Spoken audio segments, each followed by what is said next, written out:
Bom, boa noite, companheiros e companheiras, meus camaradas. Hoje dando sequência às nossas aulas. É a primeira aula do segundo módulo. Vamos tratar agora sobre as lutas sociais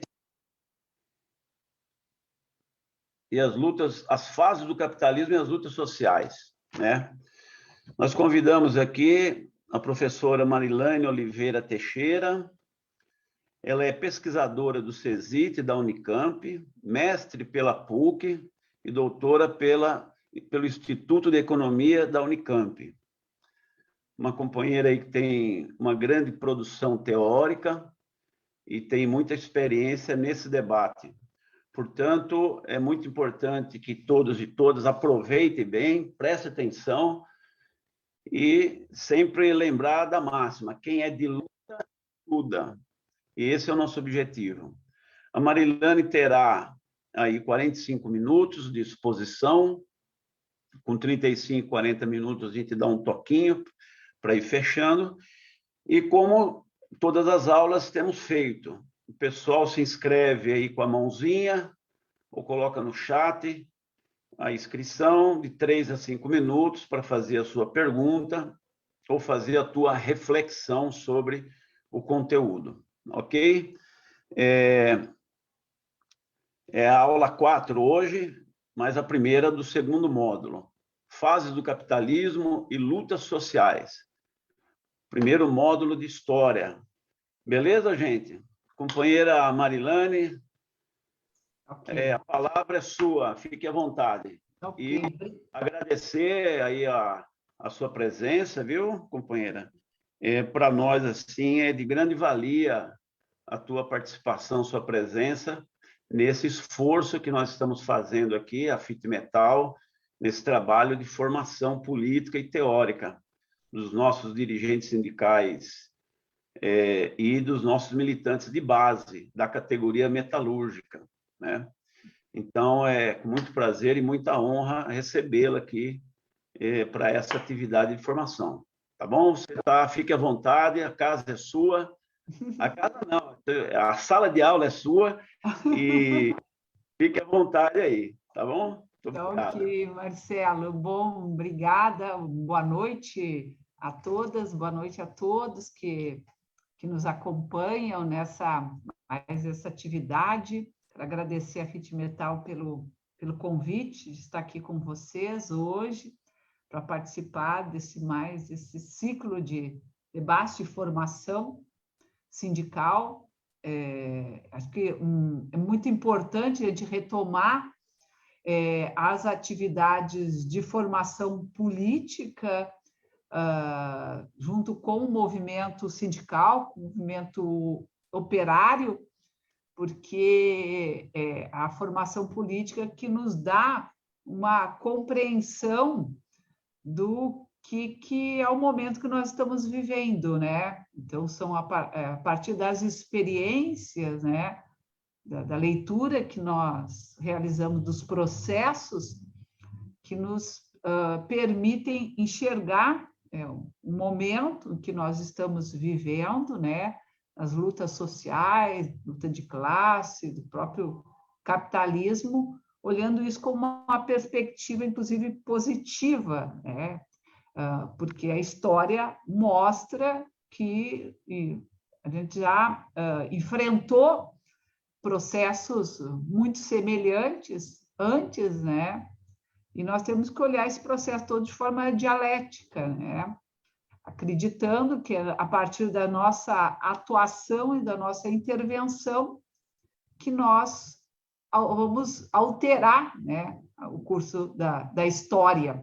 A história não está escrita, né? Então ela depende de uma correlação de forças, né, social, política, para que a gente possa reescrever a história sobre outras perspectivas, né?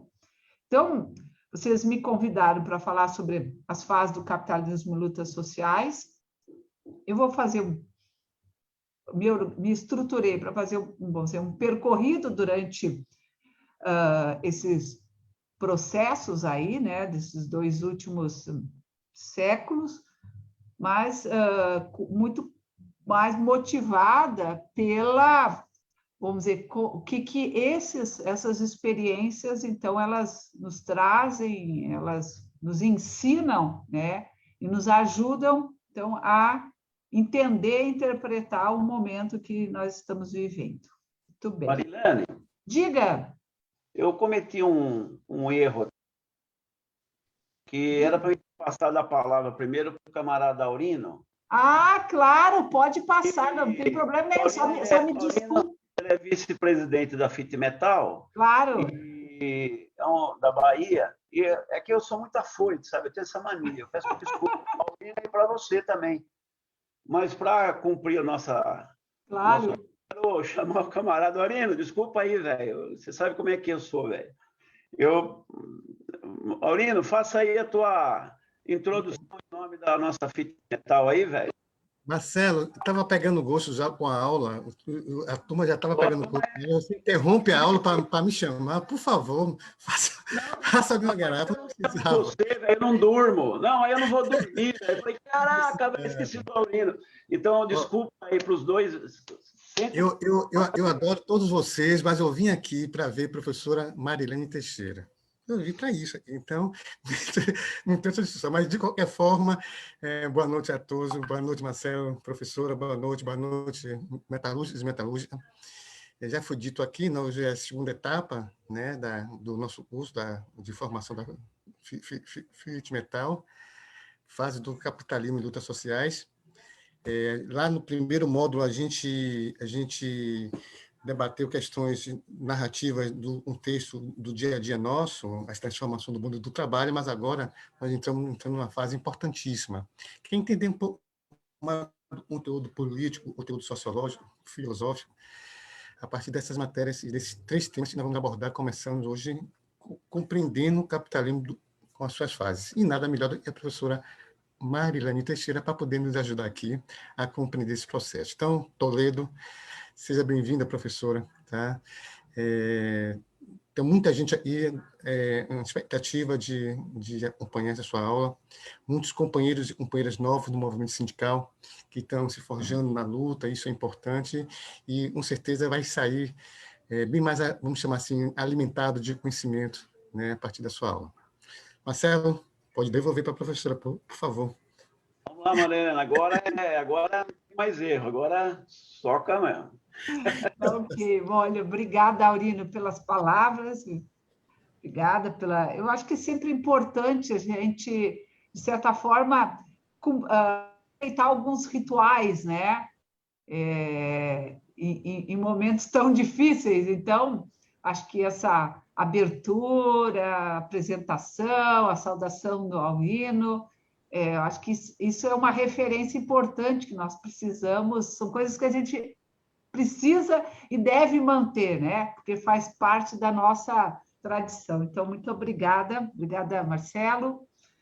Bom, acho que vocês já percorreram um caminho, né?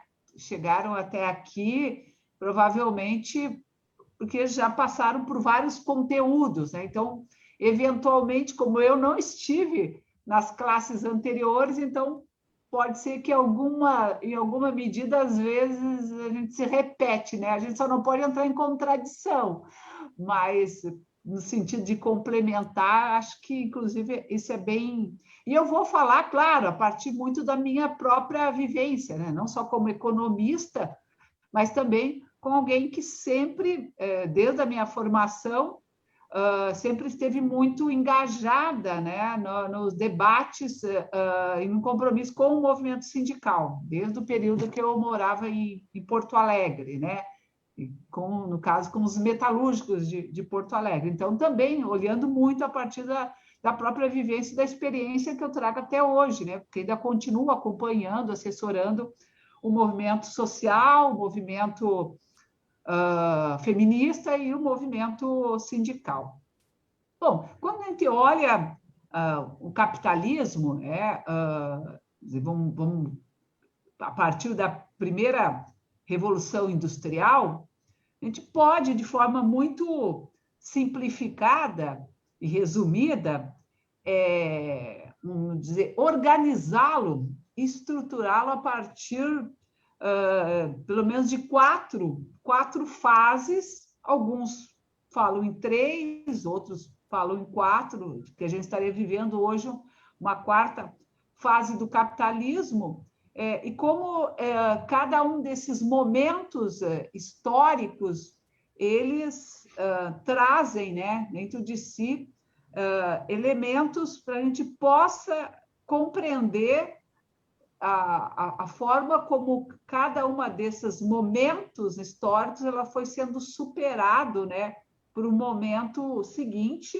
O próprio Marx, né, de certa forma, já previa isso, e algumas coisas que ele realmente era muito visionário, outras questões talvez não tenham saído exatamente da forma como ele enxergava isso na metade do século XIX, né? Ali, no calor do surgimento do capitalismo na primeira Revolução Industrial. Então, dependendo do autor, dependendo da abordagem teórica, eles podem fazer, vamos dizer, clivagens, né, diferentes.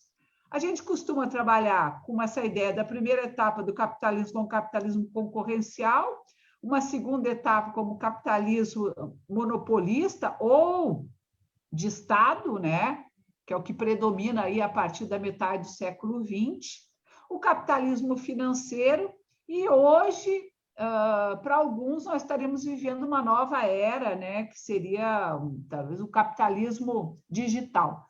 Quando ele você tem marcos históricos, né, que, de certa forma, estabelecem os momentos em que se dá, né, não de forma abrupta, mas de forma lenta e gradual, e muitas vezes desigual, dependendo dos países, a passagem de um momento para o outro. No geral, quando a gente olha a literatura marxista e os próprios autores que estudaram os processos de crise do capitalismo, nós temos, vamos dizer, uma avaliação, né, relativamente consolidada de que essas etapas elas são, vamos dizer, superadas por etapas posteriores a partir da própria crise, né, do capitalismo, que a gente chama, né, de crise de acumulação do capitalismo. E a crise de acumulação do capitalismo é quando, ou seja, as taxas, né, de lucro elas não são mais suficientes para repor o capital, né, o investimento na reposição do capital, e, portanto, são momentos em que se engendra crises, né, crises de acumulação, né, do próprio capitalismo, e essas crises de acumulação elas provocam mudanças, né, principalmente do ponto de vista tecnológico. Então, o primeiro aspecto assim, que eu acho que é importante frisar é de que o desenvolvimento tecnológico ele não é autônomo, ele está subordinado, evidentemente, à lógica do capital. Todos, do ponto de vista histórico, e desenvolvimento das novas tecnologias, elas sempre estiveram subordinadas a essa ideia-chave, né, essa ideia importante de que elas expressam um certo esgotamento de acumulação. Para que se inicie uma nova fase no processo de acumulação do capitalismo, é fundamental para os investidores, né, para os capitalistas, investir em novas tecnologias, né, e aí, portanto, caminhar no sentido de recompor um novo processo de acumulação. Isso está presente em vários trabalhos, muitos estudaram isso, como Kalec e outros já no início do século XX, né? E essas diferentes fases, elas se desenvolvem também de forma desigual entre as nações, né? Então, a gente costuma dizer que os países, por exemplo, que vivenciaram essa fase do capitalismo concorrencial, que se desenvolveram inicialmente, primeiramente, a Inglaterra, né?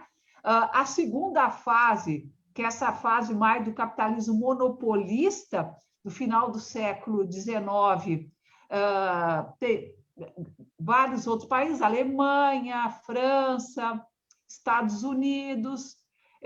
Há quem diga que nenhum dos países desenvolvidos hoje se industrializaram no século XX. Todos se industrializaram no século XIX, com exceção na literatura, né, do Japão. E, portanto, países como o nosso, né, de capitalismo periférico, nós vamos dizer, ingressar no que seria, vamos dizer, na segunda onda da revolução tecnológica, né, com essa característica desse capitalismo mais regulado pelo Estado, a partir dos anos 50, quando o mundo já estava ingressando no que se conheceu como a terceira revolução industrial. Então, quando se observa, né, esse salto, né, que se dá do ponto de vista do capitalismo, quando se olha a passagem da primeira para a segunda revolução industrial e a saída desse capitalismo, vamos dizer, concorrencial para um capitalismo monopolista, que depois, mais tarde, né, se consolidaria nos países da Europa, no capitalismo de Estado, principalmente a partir aí da Segunda Guerra Mundial, né, a partir dos anos 45, 50, né, que vai até aí os anos 70, elas são marcadas por mesmo no século XIX, né, naquela onda do capitalismo concorrencial, você tem elementos, né, de esgotamento de um projeto, né, de desenvolvimento, projeto de crescimento de sociedade. E aí, vamos dizer, esse outro momento, né, desse capitalismo de concorrência monopolista, baseado aí no desenvolvimento da tecnologias, né, principalmente da eletricidade, da indústria química, que tem, evidentemente, como chave esses países aí já citados, Estados Unidos, Alemanha, França, entre outros, né?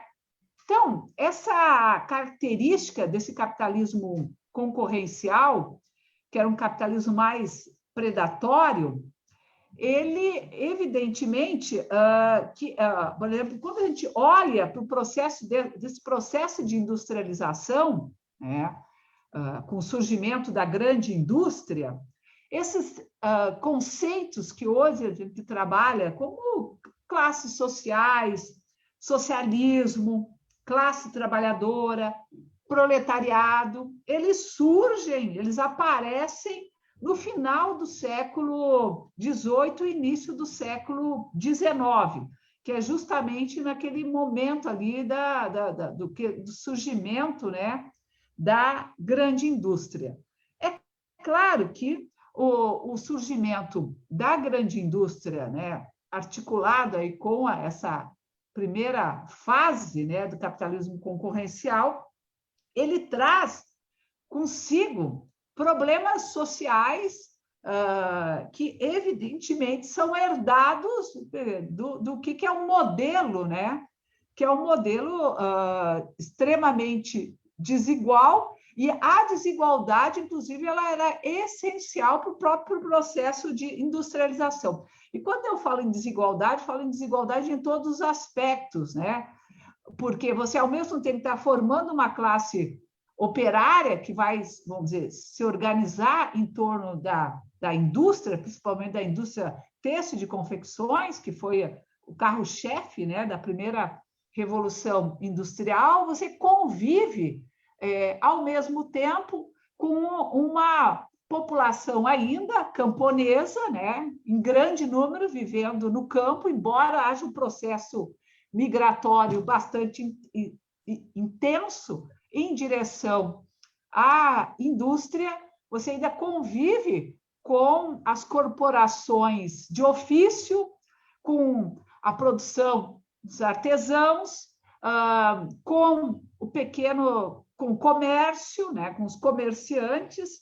Então, vamos dizer, essas diferentes formas de como se organiza os trabalhadores, as formas de trabalho, para o Marx, eram vistas como inexoráveis, que houvesse um processo à medida que o maquinário, em que as novas tecnologias avançam, um processo de homogeneização da classe trabalhadora, ou seja, todos iriam para dentro das fábricas, né? E como algo, inclusive, inexorável. E o próprio Marx, né, sempre foi um entusiasta, né, diferente do Polanyi, que escreveu A Grande Transformação no início do século XX, de que o maquinário, o desenvolvimento da tecnologia, e a própria rotina, né, de organização do trabalho, elas seriam, vamos dizer, as condições que estavam se plantando para a própria emancipação da classe trabalhadora. E, evidentemente, né, a gente já vou falar um pouco disso, porque isso tem a ver com um debate justamente sobre a questão das lutas sociais, que muitas vezes é um erro que se comete, né? Há uma tendência a, primeiro, atribuir à indústria, né, o surgimento da classe trabalhadora. É como se aquilo que estivesse fora dos circuitos da produção fabril, né, do maquinário, da indústria, da grande empresa, não fizesse parte da classe trabalhadora, né? E vamos dizer, esse problema, porque é isso, o capitalismo ele vai se desenvolvendo de forma desigual, não só dentro dos seus próprios territórios, mas também do ponto de vista das relações transfronteiriças, né? Porque ele ainda mantém uma dependência muito grande, né, de relações comerciais, de exportação e importação com os produtos e principalmente com as suas colônias, né? É o caso da África, é o caso de vários países da Ásia, é o caso da própria, aqui, no caso da América Latina, né? Nós, como os grandes fornecedores, né, de matérias-primas básicas e depois, vamos dizer, os grandes importadores, né, de produtos manufaturados, num contexto em que a maior parte dos nossos países estavam submetidos a essa lógica da divisão internacional do trabalho. Não haveria, o capitalismo, né, não teria, vamos dizer, chegado a esse processo de acumulação primitiva não teria se realizado, que era a base para o surgimento do capitalismo, se não tivesse ocorrido essa acumulação primitiva por base dessa relação predatória, né, e de cercamento, né, em relação aos bens e as posses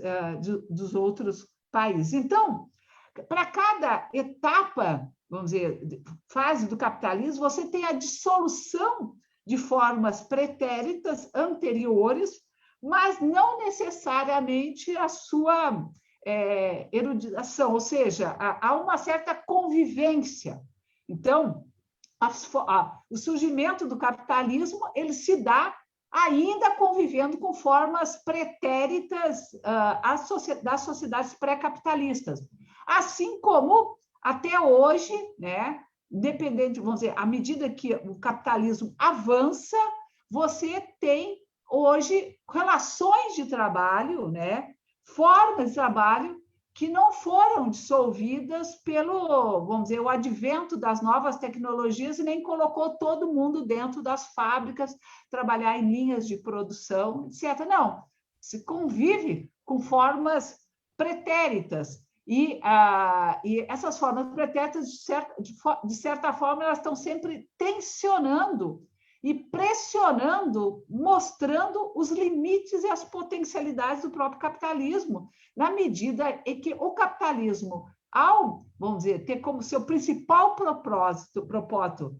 ao processo de acumulação e criação do excedente, para que seja investido, que possa ser acumulado, ele também cria, vamos dizer, contradições na medida em que ele é incapaz, do ponto de vista da força de trabalho, de incluir a todos igualmente. Então, uma parcela da classe trabalhadora, ela se integra, né, nesses circuitos mercantis capitalistas, dentro dos setores mais estruturados das grandes empresas, mas a maior parte dos trabalhadores da classe trabalhadora não vai se inserir nesses circuitos mercantis capitalistas, porque o sistema é incapaz de incorporar a todo o excedente estrutural. E países como o nosso, América Latina, especialmente o Brasil,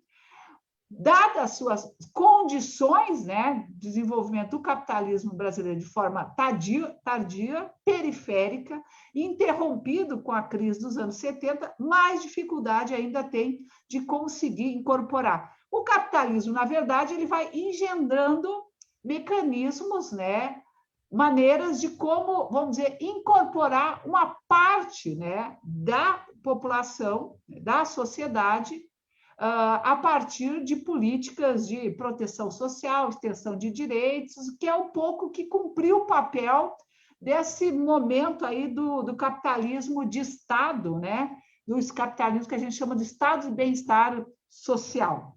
Havia uma certa expectativa, principalmente quando você olha na literatura da social-democracia, né? Dos países europeus, de que o capitalismo conduziria, né, a um processo em que libertaria a maior parte das pessoas do trabalho mais braçal e que os processos de incorporação de novas tecnologias permitiria que melhores e mais empregos fossem gerados e a produtividade elevada permitiria que o Estado pudesse manter, né, de certa forma, o acesso a um conjunto de proteções e direitos àqueles que estavam desprotegidos, que estavam fora de uma tela de proteção social ou em condições de pobreza e de extrema pobreza. Então, já no século XIX, as contradições, né, apontavam no sentido de que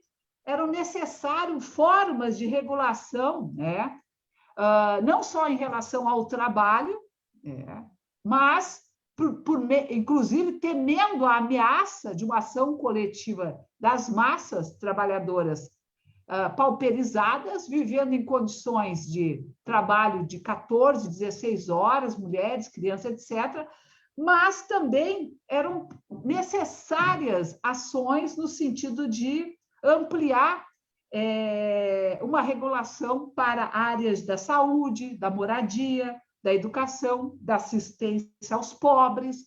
Então, já na metade do século XIX que países como Inglaterra, Alemanha, vamos dizer, firmando as suas primeiras regulações públicas, não só do ponto de vista da intervenção do Estado, mas também em relação ao trabalho. E em relação ao trabalho, evidentemente que tinha todo um debate em torno de tirar mulheres e crianças da força de trabalho, principalmente do trabalho em locais insalubres e trabalho noturno. Havia uma pressão também, do ponto de vista dos legisladores, da própria igreja, no sentido de que havia um processo de deterioração das famílias. Porque nós estamos falando de, com o surgimento da grande indústria, você tem um deslocamento de atividades, vamos dizer, do trabalho que era realizado, na maior parte das vezes, nas sociedades pré-industriais, seja com os artesãos, seja no campo, né, meio rural, camponeses, que havia uma certa conciliação entre trabalho produtivo e reprodutivo, e ele era feito no âmbito das famílias, né? Toda a família, inclusive, estava envolvida no esforço de produção dos meios de subsistência necessários para a reprodução da família e no próprio sentido da família. Você tem, com o surgimento da indústria, um deslocamento, né, desse trabalho produtivo para o trabalho assalariado que é realizado dentro da grande indústria, e aí né, homens, mulheres, crianças se deslocam, né, para a indústria para garantir os seus meios de sobrevivência, na medida em que esse processo de formação da classe trabalhadora, você constitui uma parcela cada vez maior da sociedade que são produtores, não têm direitos, né? Diferentemente da perfil da população campesina ou do artesão, que eles têm controle sobre os meios de produção, essa classe trabalhadora que tem apenas para si a venda da sua força de trabalho, ela não detém os meios independentes de subsistência, né? Nem mesmo os instrumentos de produção. Então, a única forma que ela tem é vender a sua força de trabalho. Como os salários eram muito baixos, o esforço é feito por todos, homens, mulheres e crianças. E é uma pressão muito grande, porque isso representa um processo de deterioração das famílias tradicionais, ou seja, quem vai formar a classe trabalhadora se os filhos estão abandonados, sem cuidados, sem quem os leve à igreja aos domingos, sem a atenção da família. Então, uma pressão também social sobre as mulheres, sobre a volta para dentro das casas, né? Das famílias, as mulheres como papéis como cuidadoras. É daí que vem o debate sobre o salário família, ou seja, os homens têm que ser capazes de receber um salário que seja suficiente para manter a sua família e, portanto, sustento da família e dos filhos. Tem toda uma literatura, inclusive, que analisa, né, esses processos. Agora, evidentemente, na formulação do Marx, ele via ele inclusive não enxergava muito esse espaço do trabalho que era realizado no âmbito da família, da reprodução da força de trabalho, né? Fundamentais para garantir, inclusive, que os mecanismos, né, de produção econômica pudessem se manter, porque se o operário não estivesse alimentado, com uma noite de sono, descansado, ele provavelmente no outro dia ele morreria em cima da máquina. Alguém tinha que fornecer esses meios necessários, né, para a reprodução da força de trabalho, porque, afinal de contas, a força de trabalho também era uma mercadoria como outra mercadoria qualquer. E ela precisava também dos meios de subsistência para continuar produzindo e reproduzindo. Não só produzindo, mas reproduzindo os filhos, né, da classe operária do futuro para garantir a produção de máquinas, etc. Mas tinha uma leitura do Marx que o progresso técnico levaria necessariamente a um processo, então, de homogeneização da classe trabalhadora, né? E um mercado de trabalho cada vez mais pautado, né, pela grande indústria. Isso, de fato, foi um equívoco, porque, de certa forma, nos sustentou por muito tempo uma ideia de que os processos de confronto, de enfrentamento a essas condições, né, de trabalho e a consciência de classe, a ação coletiva das massas trabalhadoras seriam organizadas dentro das próprias unidades fabris ou da grande indústria, né? E que, portanto, tudo que estava fora da grande indústria, né, do conceito proletário, né? Ele seria como o lupenzinato, ou ele seria, vamos dizer, ele seria quase que, ele acompanharia, né, a direção, mas a revolução, né, a direção revolucionária seria dado por essa classe trabalhadora. Bom, primeiro que, historicamente, mesmo quando a gente passa do capitalismo monopolista, que aí você tem o advento da grande indústria, em que, vamos dizer, há um processo de, com a produção em linhas de montagem do Fordismo, do Toyotismo, da organização do processo de trabalho e uma maior uniformização em relação à atuação do operário nas linhas de produção, né? Que predominou, né, nos países desenvolvidos aí até pelo menos os anos 70, né, vamos dizer, o surgimento da grande indústria, que foi propiciado pela segunda revolução tecnológica, que permitiu que se produzisse em larga escala e que também, ao você reunir um número grande de trabalhadores e trabalhadoras do mesmo ambiente de trabalho, você conseguia forjar uma consciência de uma ação coletiva, né, em função dos seus interesses de classe.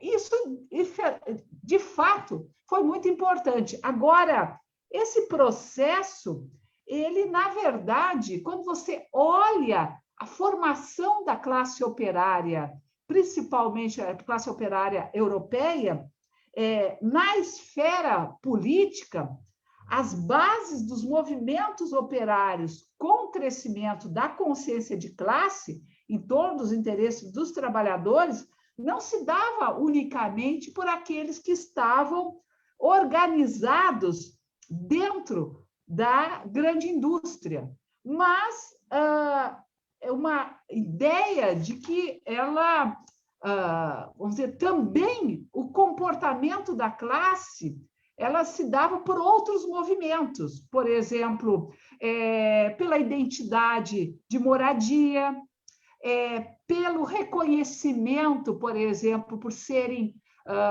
de uma mesma religião, por identidade em relação aos fluxos migratórios, a própria língua, né?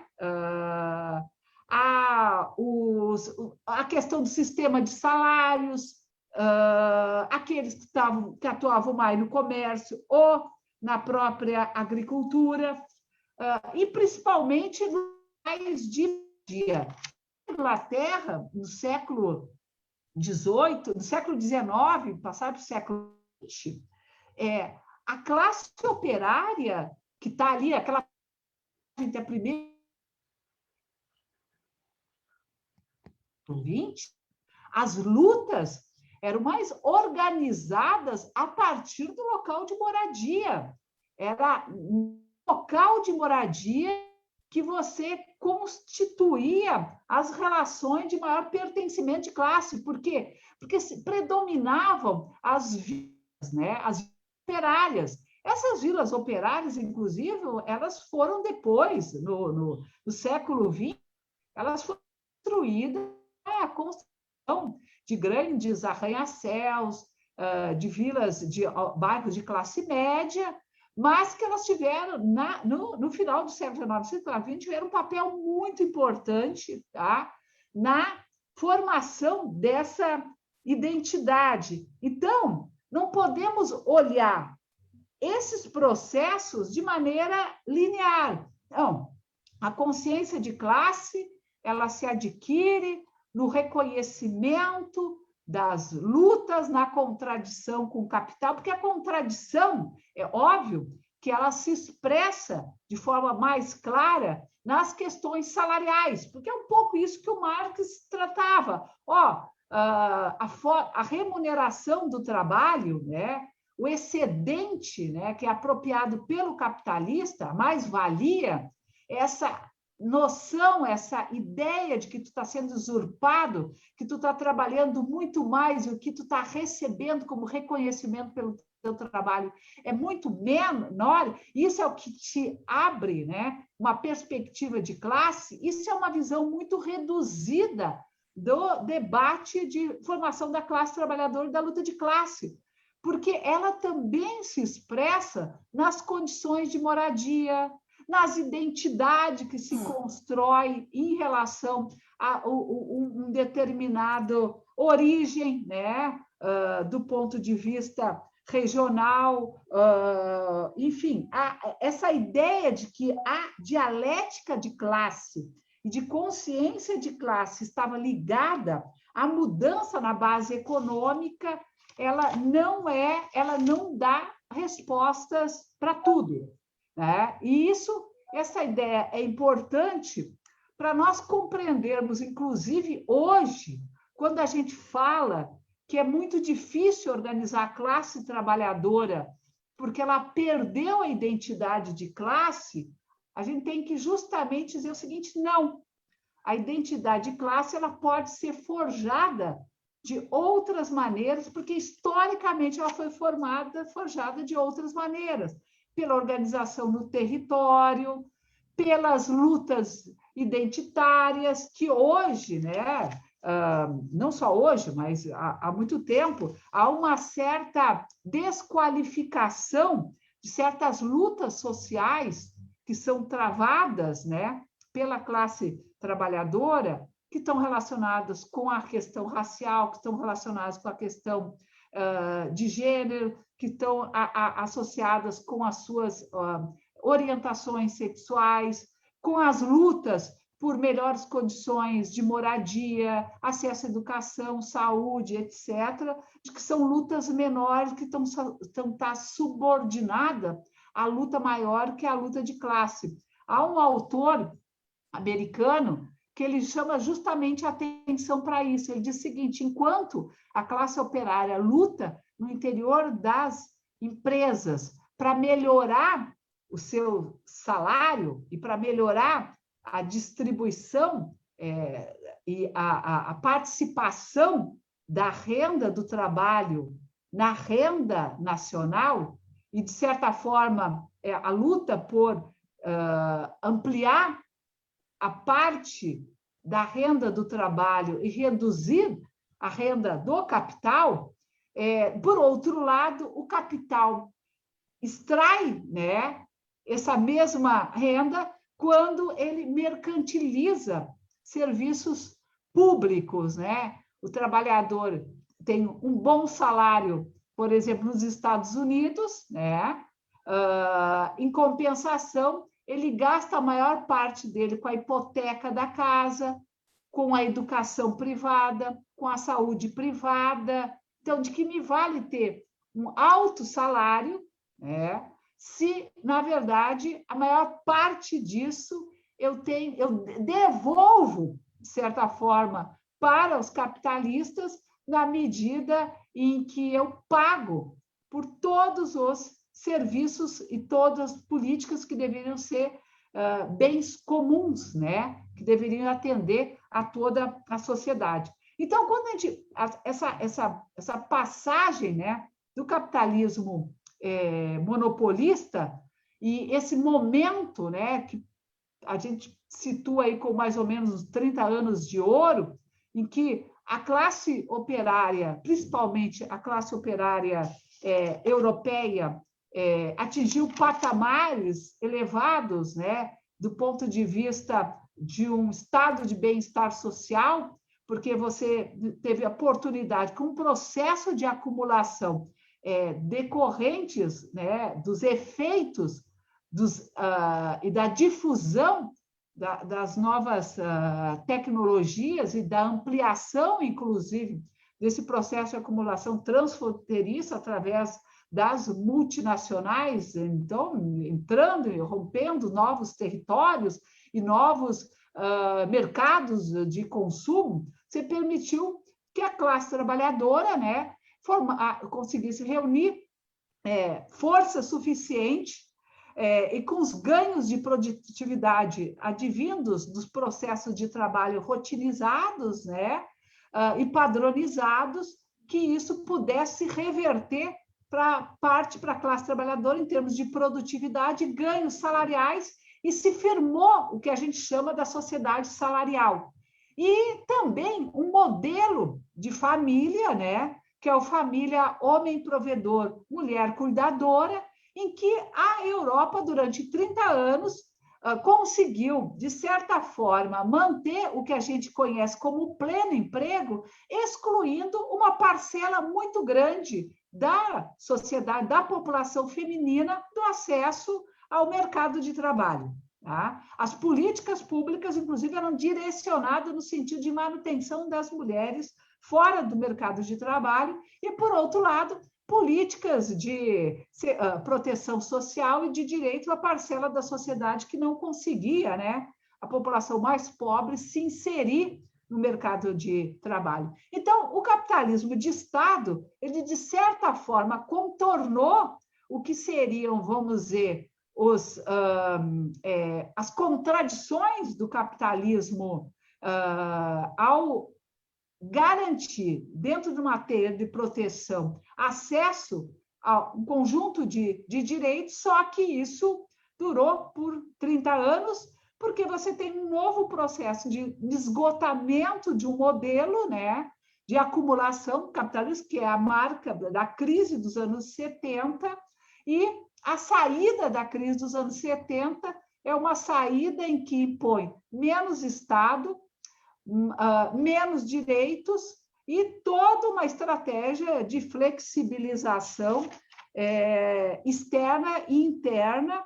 A flexibilização externa se dá pelos processos de subcontratação e desverticalização das grandes empresas, e a flexibilização interna se dá pelo processo de mudança do ponto de vista das relações de trabalho, em que você convive dentro do mesmo ambiente de trabalho com diferentes formas de contratação, né? E diferentes, vamos dizer, estratégias de valorização alimentados pelo discurso do individualismo, né? Você chega aí no final dos anos 70, dos anos 80, que seria aí a passagem para a terceira revolução industrial, para esse capitalismo mais financiarizado, com a exacerbação de uma sociedade liberal que tem muito pouco em comum com o liberalismo clássico do século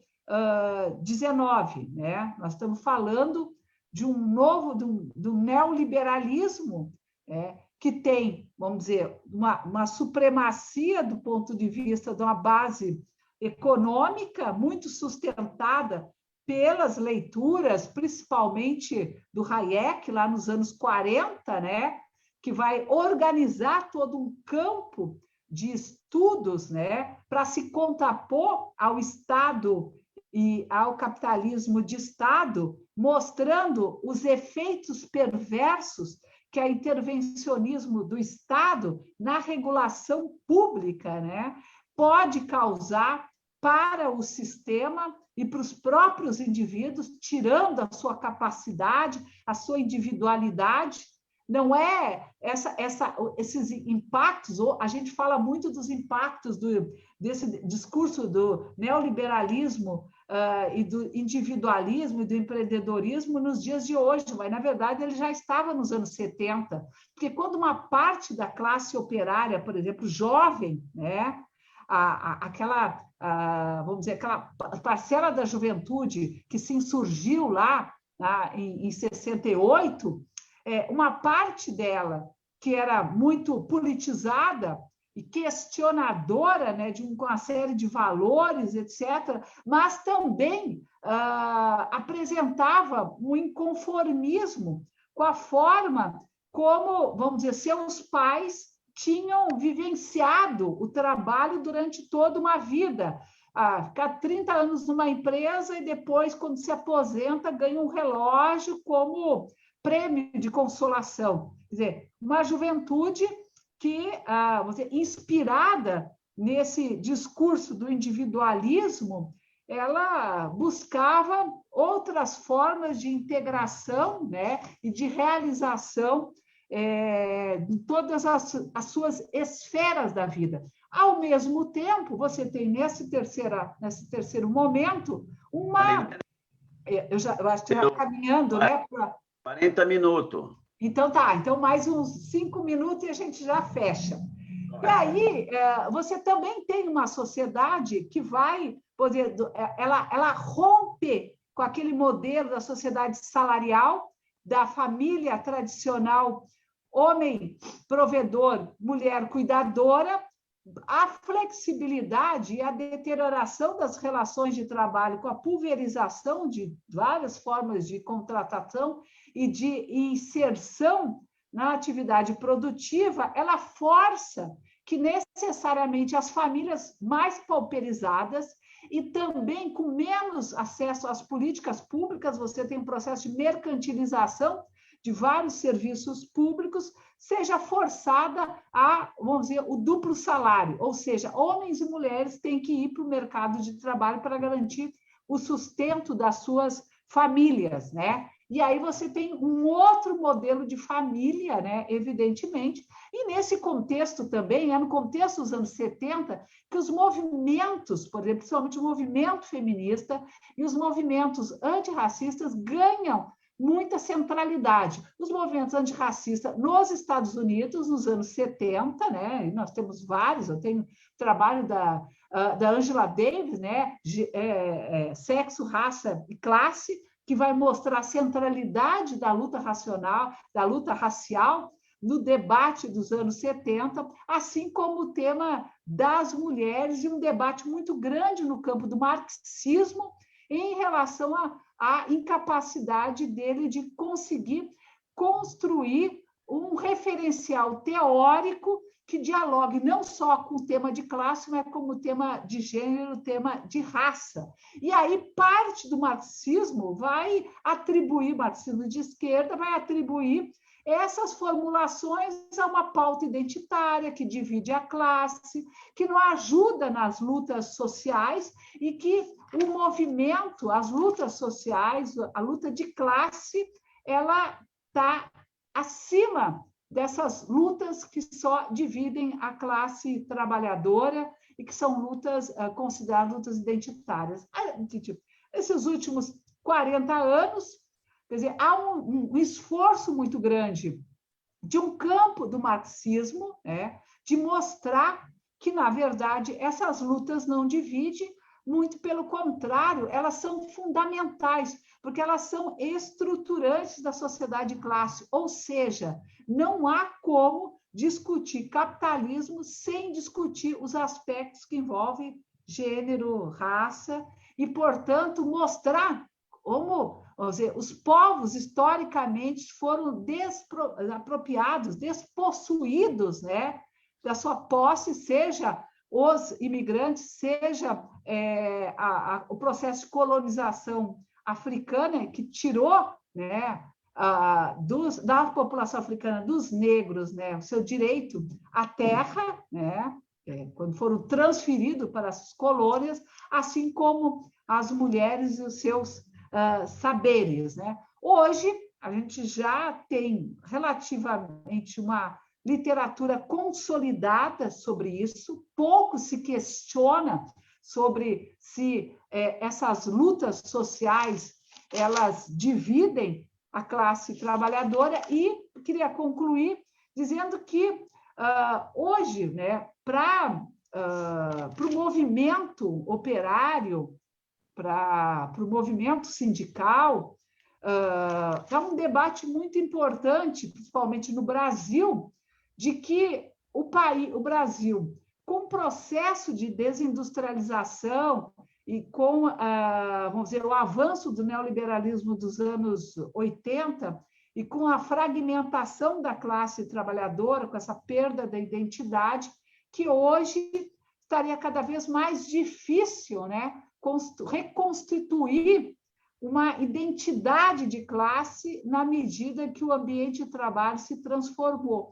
Aí eu acho que a gente tem que recuperar aquele debate dos anos do século XVIII, né, de que as experiências dos movimentos operários que se consolidaram ao longo do século XX né, dos partidos operários, das grandes movimentos operários que depois vão eclodir nos movimentos do século XX, eles se formaram basicamente nos territórios, na luta por direito à saúde, educação, moradia, entre outros. Então, eu acho que essas experiências elas precisam ser resgatadas para que a gente compreenda hoje que os territórios e que as lutas sociais elas têm uma centralidade muito grande se elas forem feitas no campo onde as pessoas vivem, porque é ali que elas convivem com as contradições da falta de saneamento, da falta de habitação, da falta de saúde pública, creche, transporte, além, evidentemente, da luta por salários e a luta por direitos. Tá? Marcelo, desculpe se eu passei um pouco demais aí o tempo. Não, está excelente, está ótimo. Podia até falar um pouquinho mais aí, está muito bom. Bom, Marilene, muito obrigado, foi muito importante. Como nós temos sempre dito aqui nas aulas, né? Essas aulas, as exposições, elas abrem a porteira para o debate, para a pesquisa e para o estudo, né? As aulas em si, elas não resolvem tudo. Elas apontam a problemática para que o pessoal se interesse em debater, pesquisar, refletir, né? Então, você tratou de muitas questões, né? Até algumas questões mais polêmicas, né? Do ponto de vista da abordagem da questão de classe e as pautas identitárias, que já teve outros professores que também polemizaram, né? De outra forma. E esse é o lado positivo, é o lado legal desse trabalho de formação, é tratar as polêmicas, né? Sempre com o mesmo caminho, com o mesmo objetivo. É a luta em defesa do povo, da classe trabalhadora, dos direitos das mulheres, dos direitos dos negros e negras e dos direitos das pessoas dos LGTBs, né? Não sei se é assim que se diz. Então, e é exatamente esse o objetivo nosso, né? Fazer esse debate. Eu vou pedir ajuda aí dos universitários, do Aurino, do Wallace, para ver se tem pessoal inscrito. Mas antes eu já queria deixar a minha pergunta para você, viu, Mariana? Queria fazer a seguinte pergunta. Na sua opinião, o processo que se inicia da quarta revolução industrial como mais uma fase do capitalismo, você acha que essa daí pode ser a última fase? Você acha que depois pode vir outras fases? Você não considera que essa fase que mistura todas grandes descobertas da ciência, das suas várias áreas da física, da biologia, e o grau de desenvolvimento da ciência no processo produtivo, ele não põe em xeque as profundas contradições do capitalismo, contradições de classe? Então, não sei se eu fui claro, mas seria a última fase? Será que teria uma contradição quando a quarta revolução industrial estiver no seu ápice, que os ideólogos dizem, olha, 80% das atuais profissões deixarão de existir, virão outras tantas no lugar, mas jamais cobrir essa quantidade, ou seja, o perigo de uma grande massa mundial de trabalhadores e trabalhadoras ficar sem trabalho, objetivamente, que é o trabalho que nos torna, eles nos tornaram no processo evolutivo na condição humana. Será que isso pode ser uma grande contradição e daí surgiu um movimento das grandes massas trabalhadoras, do povo, para derrubar o sistema? Queria um pouco, se houver um tempo legal aí, de você dar uma opinião, ainda que breve, tá bom? Wallace, você pode aí ajudar aí ver o pessoal que se inscreveu, velho? Sim, Toledo. No momento, até agora, é só o Mário Hudson que se inscreveu. Bom, passa a palavra para ele, então. Vamos lá, meu camarada. Faça a tua pergunta, a tua reflexão. Boa noite a todos. Eu sou Mário Utz, presidente do Sindicato dos Trabalhadores Metalúrgicos de Uberlândia e Araguari. Queria só tirar uma opiniãozinha aí, que a Marilane aí depois nos dá um esclarecimento. Marilane, hoje, devido a todas as histórias que nós ouvimos na sua fala aí, a respeito da classe trabalhadora, eu queria, assim, hoje eu estou chegando agora à direção de um sindicato, pelas falas, tanto a sua hoje, que muito rica em conteúdos, conhecimentos, tá? E outras e muitas que a gente ouve aí nas reuniões, nessas aulas aí que eu tenho aprendido muito. O seguinte, o desinteresse da classe trabalhadora hoje, ao longo dos tempos, seria devido à falta de formação ou os governos atuais que só tiram direito do trabalhador e acaba tirando o incentivo da classe trabalhadora? Qual um caminho que a gente deve traçar para a gente estar seguindo, para estar reconquistando a classe trabalhadora? Porque a gente que está à frente de entidades representantes da classe trabalhadora, a gente vê muita dificuldade. Eles falam que antes era muito mais fácil, né? Mas na aula passada a gente teve uma aula excelente também, e a gente viu na aula passada que antes também era muito difícil. É só essa dúvida aí no ar mesmo. O que seria um caminho melhor para seguirmos? É só isso mesmo. Muito obrigado a todos. Ok, Hudson, agora vamos lá. Severino. Primeiramente, boa noite a todos, todas. Eu sou Severino, Sindimetal RJ, e parabenizar aí a nossa professora, brilhante exposição. Então, para ser sem demais, a pergunta, né, que eu deixo à nossa professora, Marilena. Eu tenho lido, Marilene, eu gosto muito desse escritor marxista, o Zizek, e ele fala no seu livro sobre a nova classe operária, né?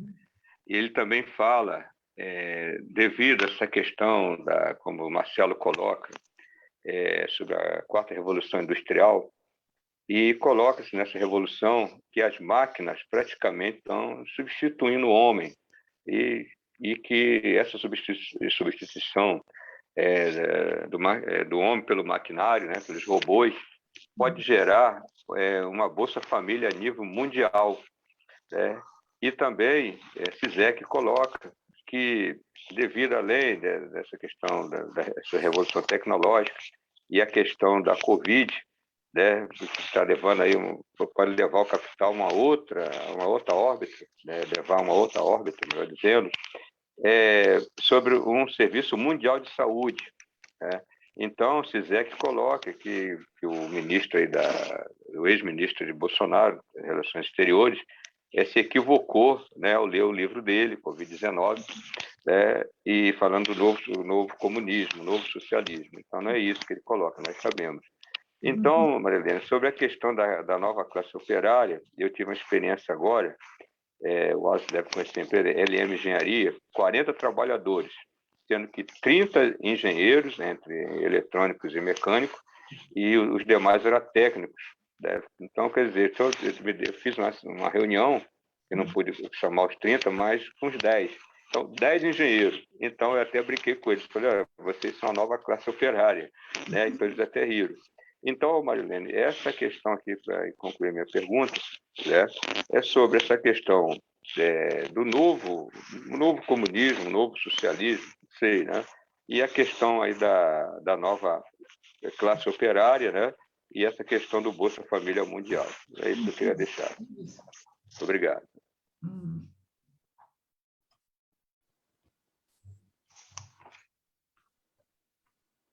Ok, Severo, obrigado. Vamos lá. Agora temos o Aurino vice-presidente da FIT-Metal e presidente da FIT Bahia, vai fazer uma colocação aí, uma pergunta. Vamos lá, Aurino. Na realidade, é uma pergunta, ou 3 perguntas. Opa. Mário, me permita intimidade, tá? Facilitar. Você fez abordagem sobre esse tema, mas eu queria reforçar isso, entender um pouco mais, né? Qual é o momento, de fato, e nós definimos uma nova fase do sistema capitalista?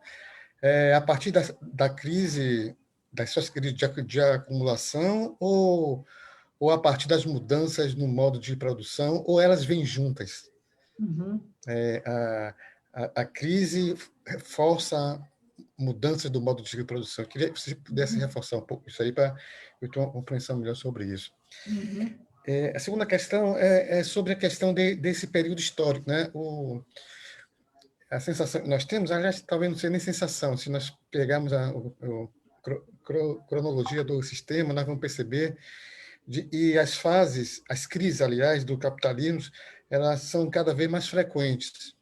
Ou seja, o período histórico de uma fase é sempre menor, né, do anterior. Uhum. Então, é importante a gente compreender por que se dá isso. E, por ser mais curto, dá-se uma impressão de que, em certo momento, vai chegando um processo de esgotamento. Uhum. Aí que vem a questão. O dia seguinte, né? Qual é a consequência disso, né? Uhum. A gente, ao longo do tempo, temos estudando um socialismo, uma alternativa, né, pós o sistema capitalista. Mas, na medida e nós não tenhamos vamos chamar assim, e essa transição, elas não estão devidamente, essa alternativa está devidamente construída na própria sociedade. A perspectiva de nós teremos um retrocesso muito grande do ponto de vista do mundo da sociedade, algo próximo de uma barbárie, ou seja, algum modelo muito mais perverso, como é que a gente chega nessa situação? E a terceira questão é o seguinte, é sobre essa questão da... Eu tenho lido agora nesse sentido, tenho até falando nesse aspecto, é uma crise de representatividade no mundo ocidental, falei isso algumas vezes, das chamadas instituições regulares, né? Os partidos, os sindicatos, aquilo e a sociedade foi concebida do ponto de vista dessas organizações. Então, há uma crise muito forte, e essa crise se dá muito em função, acredito eu, da negação da política. Então, a negação da política força e a sociedade se organiza a partir de outros elementos. Alguns falam que a sociedade está desorganizada, não é isso. A sociedade está se organizada a partir das suas lutas identitárias, a partir das suas lutas culturais, ou seja, a partir de um conjunto de fatores. Essa é a questão, né? Quando que nos preocupa, e acho que a gente está atuando no mundo sindical, tem muito a ver com esse detalhe. Nós precisamos cada vez mais reforçar, ou melhor dizendo, talvez recuperar o debate da centralidade do trabalho, que é o centro do enfrentamento ao sistema. E, ao largo disso, nós precisamos saber, porque eu acho que negar as lutas em função das identidades que a própria sociedade é constituída, talvez seja um erro da nossa parte, não compreender a luta de combate ao racismo, não compreender a luta das mulheres e politizar essa luta dentro de um aspecto de transformar essa luta num caráter de classe, trazendo consigo esse debate da centralidade do trabalho. Como é que você enxerga isso? Como é que você vê? Como é que a gente transita, navega, né, esse processo? É isso. Perfeito. Só vamos fazer assim, como o Aurino fez logo 4, 5 perguntas. 3. É mais 3 horas de debate. Completou aqui a quantidade de perguntas possíveis para poder a nossa professora aqui nos responder. Aí depois a gente abre outra bateria e eu solicito que os companheiros possam se inscrever para que a gente possa, obviamente, ter a segunda bateria. Vamos lá, Marilene. Tá. O Aurino ficou com medo que ninguém fosse me perguntar coisa, ele falou, deixa eu já colar de 3 aí, porque ela já vai ocupar o tempo todo agora. E realmente, viu? Cada uma ali dá mais uma palestra, mais uma aula. Bom, vamos lá, Marcelo. Assim, acho que falar que a gente pode estar vivenciando, né, uma última etapa, né, do processo, né, de inovação e de mudanças tecnológicas que ela nos conduziria aí a uma superação. Bom, o próprio Marx, né, ele via o processo, né, também dessa forma, como etapa. Você, na verdade, ele só vai, vamos dizer, alcançar uma sociedade de iguais, né, sociedade comunista, na medida em que você conseguir desenvolver plenamente todas as forças produtivas, relações de produção. Claro, ele está falando vamos dizer, de relações sociais, né? Porque, tudo bem, você pode chegar, né, a um esgotamento do ponto de vista de que as forças produtivas elas já foram desenvolvidas plenamente, mas você não tem ainda, do ponto de vista das relações sociais, condições, né, históricas para realizar um processo de ruptura, né? Porque, na verdade, são as forças produtivas em conflito tanto com as relações de produção que você, de fato, cria as condições objetivas para poder, vamos dizer, dar o salto, né? Agora, eu não arriscaria, assim, a dar um palpite sobre isso, porque tem uma coisa que no marxismo também, eu acho que o Marx não se equivocou, mas talvez porque ele também não tivesse como olhar isso, vamos dizer, tão de forma tão visionária. Quando a gente fala em que ele falava, por exemplo, que o progresso técnico libertaria, né, as pessoas, libertaria a classe trabalhadora do trabalho extenuante, da sobrecarga, da gente poder... Bom, na verdade, quando a gente olha, vamos dizer, o processo de das revoluções tecnológicas, tudo bem, você progrediu materialmente, coisa que, vamos lá, a humanidade, em 50 anos, progrediu mais do ponto de vista material do que toda a existência anterior. E isso, evidentemente, que foi permitido pelo capitalismo, né? Pelas inovações. Mas, ao mesmo tempo em que ela, vamos dizer, ela também vai criando, né, suas contradições na medida que tu também vai exaurindo os recursos, né? Os recursos naturais, os recursos minerais, e isso tem um impacto muito grande sobre o futuro da própria humanidade, né? Então, com a coisa por exemplo, do lítio, né, no celular, do acesso a, por exemplo, vamos dizer, a gente ter os benefícios que traz a indústria, sei lá, da construção civil, da madeira, mas o impacto disso sobre as florestas, e a indústria farmacêutica, os avanços que ela traz, mas, ao mesmo tempo, que o impacto disso nas mudanças do ponto de vista, pode ser, genéticos, o agrotóxico, com vamos dizer, a justificativa de melhorar a produtividade, e você, na verdade, está produzindo uma sociedade de doentes, que a gente só vai conseguir dimensionar isso lá na frente. O que significa o avanço da biotecnologia? Tudo isso está meio fora de controle, né? Então, tudo isso, evidentemente, se apresenta agora como inovações importantes para o futuro da humanidade. Agora, o que isso representa lá na frente, do ponto de vista da própria sustentabilidade, porque, assim, tem uma coisa que as tecnologias não vão poder substituir.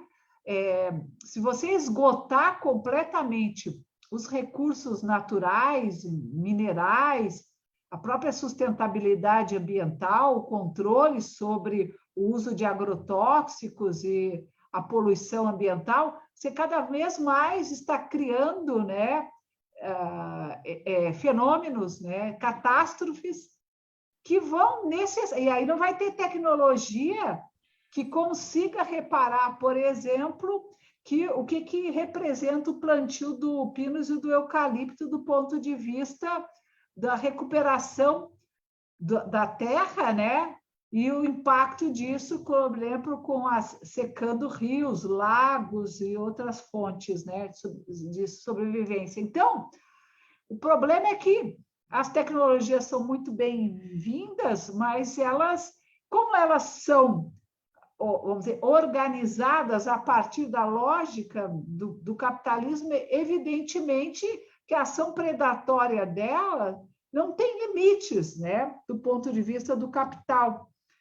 Então, eu acho que as contradições elas já estão postas, viu, Marcelo? Eu não consigo, eu estou olhando agora, porque quando você cria movimentos fortes, por exemplo, como o movimento para os atingidos de barragem, os povos nas áreas ribeirinhas, a população indígena em relação ao que representa a invasão, né, das florestas, o corte das madeiras, a poluição ambiental, a pressão social pela sustentabilidade ambiental e pela produção de bens mais, vamos dizer, saudáveis, né, lá, como a gente queira chamar, o que representa a produção de commodities, praticamente quase tudo que é produzido em termos de commodity industrial, trigo, soja, vai, na verdade, para alimentar o gado, né?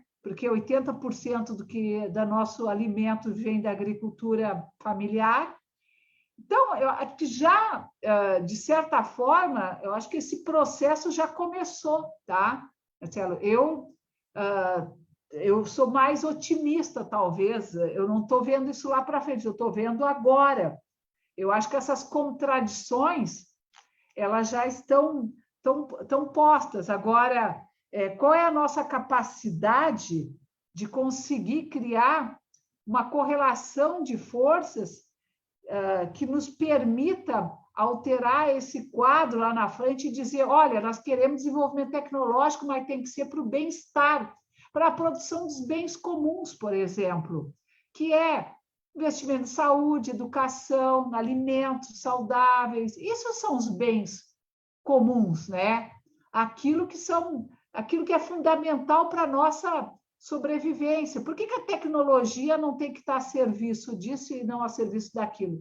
Claro, isso depende da correlação de força, né? Da capacidade da gente conseguir mudar. Agora, claro, enquanto o controle dessas tecnologias estiver nas mãos de 4, 5 grandes empresas, grandes grupos econômicos, só uma revolução, né? Agora, qual é vamos dizer, o potencial de enfrentamento que essa parte da sociedade que se incomoda com a crise ambiental, mas não se incomoda com a presença de trabalho escravo, de uma trabalhadora doméstica trabalhando 14, 16 horas e ganhando menos do que um salário mínimo. Quer dizer, a gente tem muita contradição, né?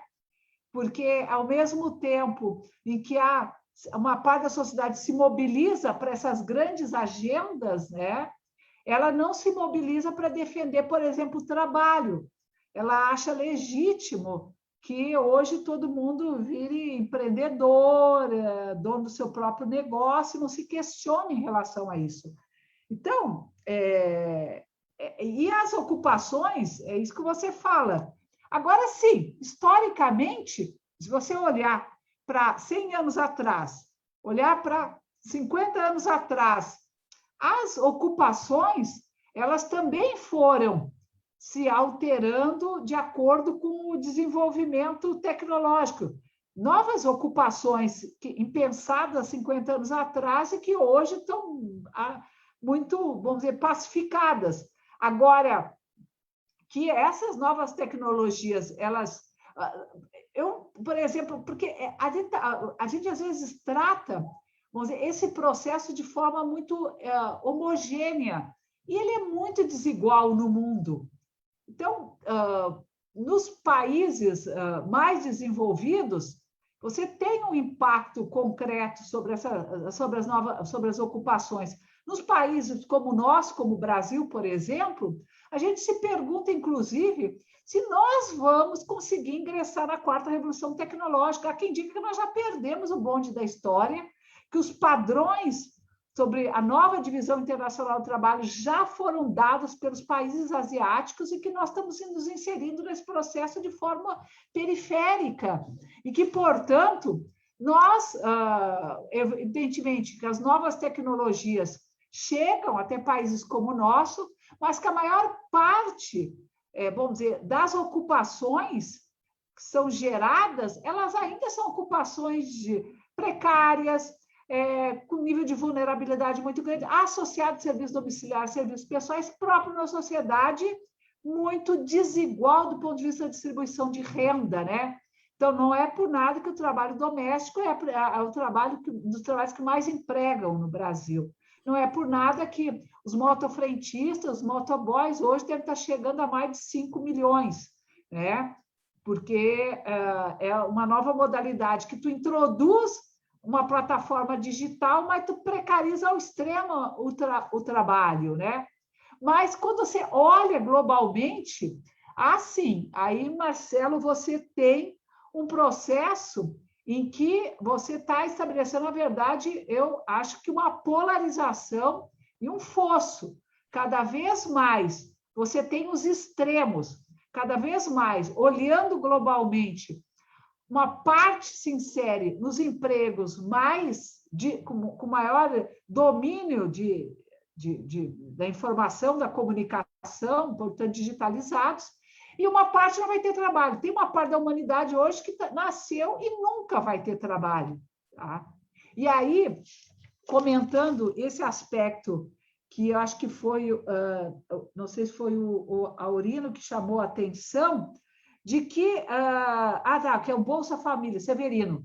Não, há quem considere, isso é uma discussão no mundo hoje, como é que você dá conta de parcela da humanidade que nunca vai ter acesso ao trabalho, porque não vai ter acesso às ocupações de novas tecnologias, porque as novas tecnologias não vão conseguir empregar todo mundo. É o Bolsa Família? É um programa de transferência de renda? Bom, a gente diz que não. A gente diz o seguinte, a gente diz que o trabalho ainda tem uma centralidade muito grande na vida das pessoas. A realização, muita parte da nossa realização se dá pelo trabalho. Então, o trabalho não, as novas tecnologias não vão conseguir acabar com o trabalho. O que a gente defende é o seguinte, nós temos que organizar a vida em sociedade de forma que tenha que gerar ocupações úteis para o conjunto das pessoas organizadas a partir de uma visão de Estado, tá? E, portanto, você tem que discutir redução de jornada de trabalho, você tem que discutir o Estado como empregador, não é só simplesmente transferir renda, achar que assim, tem uma série de parte da humanidade que tem criatividade, que tem uma capacidade, uma competência enorme e que vai ter que ser reduzida simplesmente a uma Bolsa Família para sobreviver o resto da sua vida. Não, não é esse modelo de sociedade que nós queremos organizar a sociedade de uma outra forma, queremos que as tecnologias sejam usadas, inclusive, para libertar uma parte da sociedade do trabalho exaustivo, das longas jornadas de trabalho, mas gerar empregos em setores de entretenimento, cultura, lazer, e em tantas outras formas de trabalho, melhorar as condições, inclusive, da vida, da própria vida em sociedade. Se é para trabalhar 2 horas por dia, se é para trabalhar 3 dias por semana, qual é a produtividade necessária para garantir que todos possam se beneficiar desses bens e dessas tecnologias que são usadas. Agora, claro que você tem que desapropriar o controle dos bens de produção de parcela das grandes corporações que hoje dominam. Não são nem capitalistas, são grandes corporações, porque o capitalista tradicional está todo fragmentado em aqueles que detêm as ações, né, das grandes empresas, que pode ser, inclusive, um fundo de previdência privada, que, inclusive, vocês podem participar. Parte de vocês pode ser parte de um fundo de previdência privada que, na verdade, tem ações nas grandes empresas, Samsung, Google, iPad, e aí vai, iFood, etc., né? E que, na verdade, se beneficiam de tudo isso. A gente precisa de um outro modelo de sociedade. E qual é a direção, né? Eu acho que, assim, a gente precisa acreditar que o desinteresse da classe trabalhadora está muito associado a esse ambiente que boa parte, vamos dizer, convive na maior parte da sua... Quem nasceu nos anos 80 praticamente não conhece outro modelo que não seja essa sociedade do neoliberalismo, do individualismo, do empreendedorismo. Então, muitas vezes dizer que um jovem hoje está desinteressado, ou um jovem acha que o caminho dele é o empreendedorismo, é porque ele não conhece outra forma de como é que ele pode organizar o trabalho, né? Por que para a juventude hoje é melhor participar do movimento antirracista, pelos movimentos feministas, do que para dentro do sindicato? Não é porque eles são liberais, porque, gente, uma coisa, e aí dialogando com o Aurino, a centralidade do trabalho, mas o combate ao racismo e a politização dessas lutas, dando a elas um caráter classista, isso já existe. Nem todo movimento, claro que tem movimentos, por exemplo, antirracistas, que não colocam a distinção de classe, que a questão é negros contra brancos. Isso eu estou em sala de aula, já escutei isso dos meus alunos. Assim como tem movimentos feministas liberais que acham que a luta é pela emancipação, pela luta é pela igualdade. E não colocam. Agora, tem um movimento muito forte, muito consistente, que se forjou aí na luta nos anos 50, nos anos 60, principalmente nos países envolvidos, mas aqui também no Brasil, no marxismo de esquerda, que, sem dúvida nenhuma, consegue articular muito bem essa luta antirracista, antipatriarcal, antissexista, com a luta de classe, inclusive como um elemento central. Boa parte do movimento feminista no Brasil hoje antirracista é anticapitalista, antineoliberal. É só olhar a Marcha Mundial de Mulheres, outros movimentos de negros que estão hoje à frente de várias lutas. Então, e tem sim uma perspectiva de centralidade, só que se organizam a partir dos seus espaços de intervenção. O problema não vamos dizer, questionar a legitimidade dessa luta, é mostrar que ela tem que ser integrada dentro de uma perspectiva única. E eu vou só dar um exemplo de por que a luta sexista e a luta feminista ela é importante para a luta de classe. Porque, assim, porque ela tem uma base material muito importante. O capitalismo ele se alimenta disso. Por exemplo, se é certo que a força de trabalho, tá? Ela é uma mercadoria como outra qualquer. E o capitalista, para a obtenção do lucro, ele extrai a mais-valia, que é o excedente, né? É aquela parte do trabalho que não foi remunerada em termos de salário.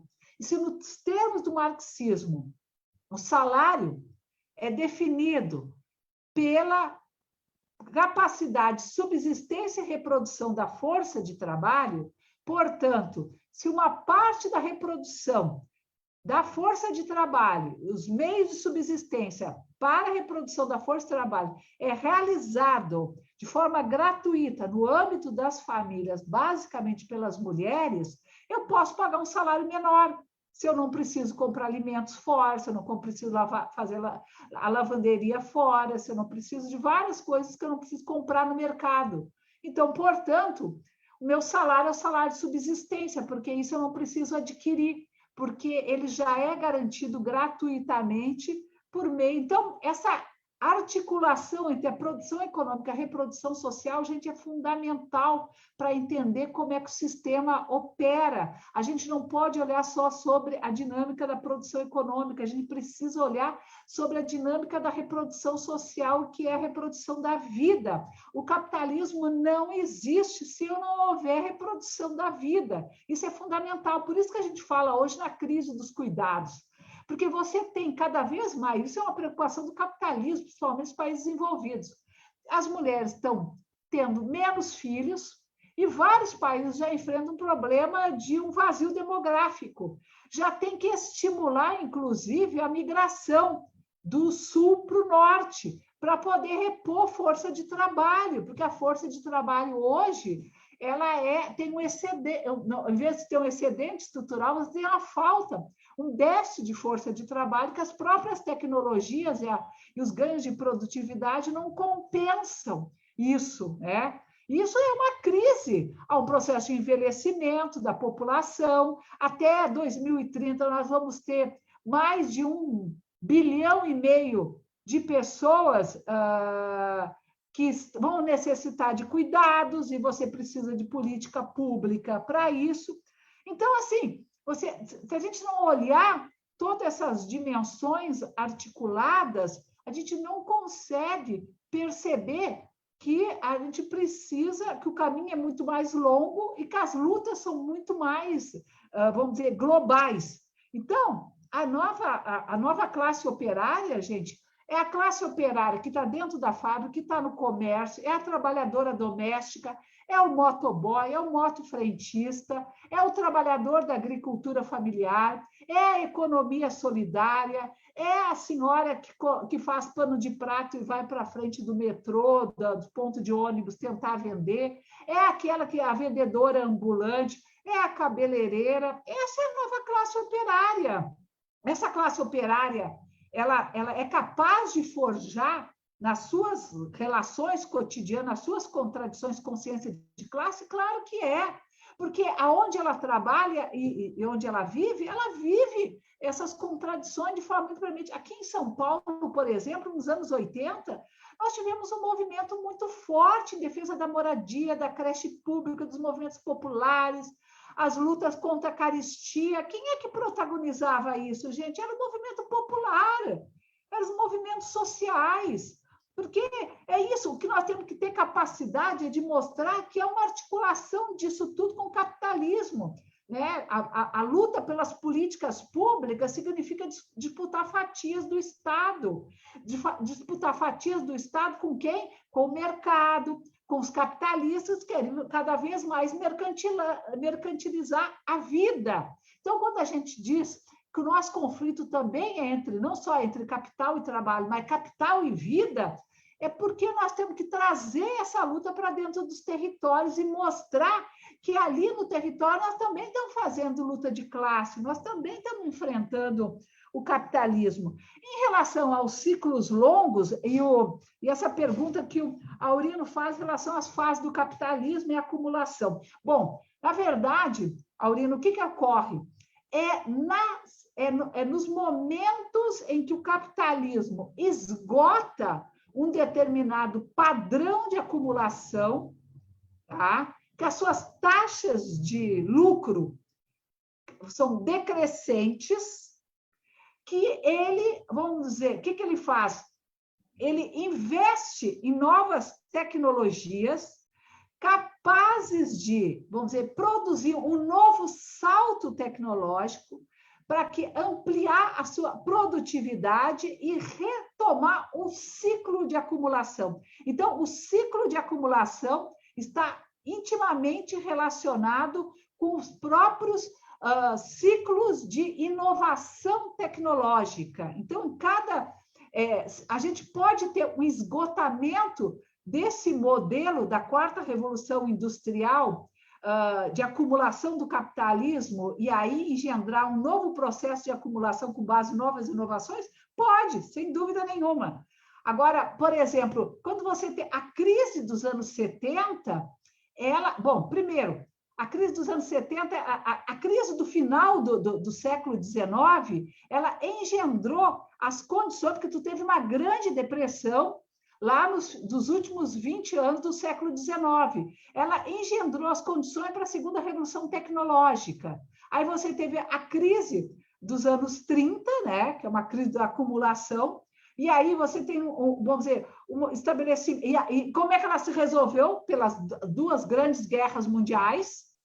E aí você tem um processo de acumulação que vai até os anos 70, aí você tem um esgotamento de um padrão de acumulação baseado na segunda revolução tecnológica, na sociedade salarial, e aí você tem a crise dos anos 70, você tem crises longas e crises curtas, que é com os ciclos de Kondratiev, que a gente chama. Você tem uma crise longa, que foi os anos 30, e agora as de 2018, né? Foi uma grande crise, e você tem pequenas crises dentro das crises longas, que foram como, por exemplo, a crise dos anos 70, que são crises curtas dentro das crises longas. O que essas crises representam? Na verdade, elas indicam o seguinte: quando você entra num processo de queda decrescente das taxas de lucro e de queda da produtividade, tá?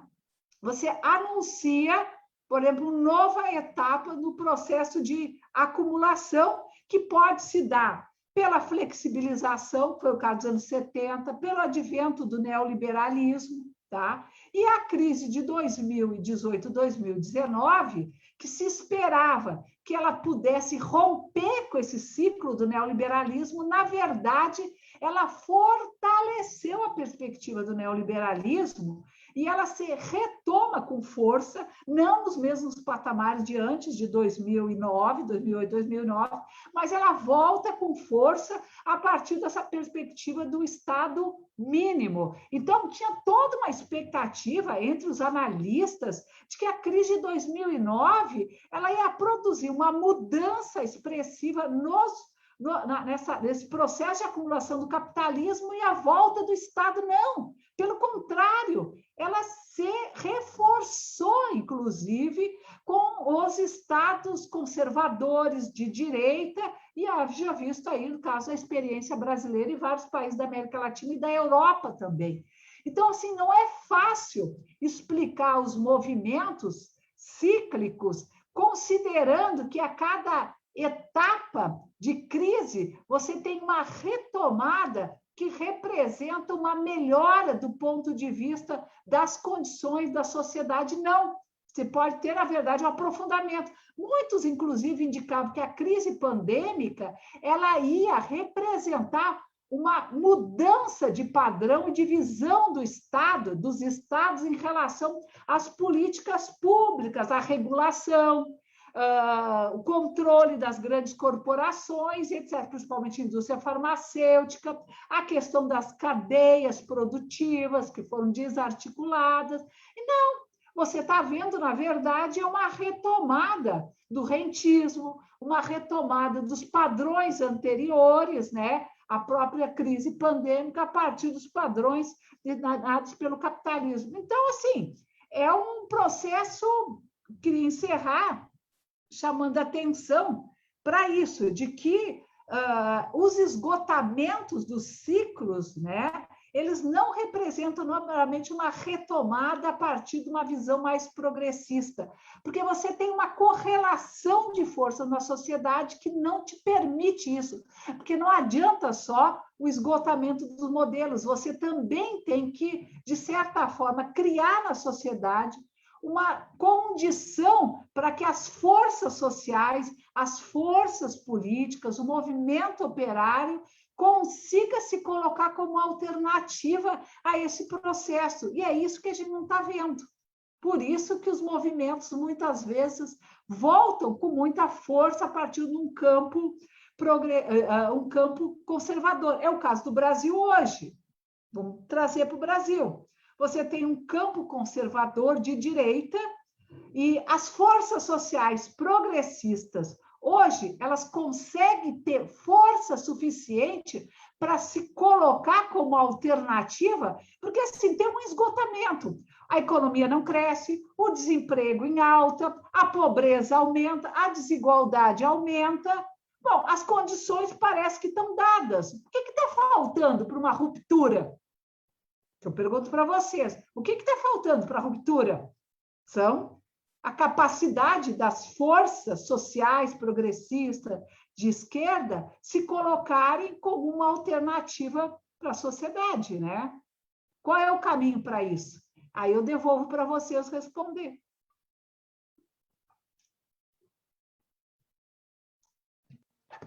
Muito bem, Wallace.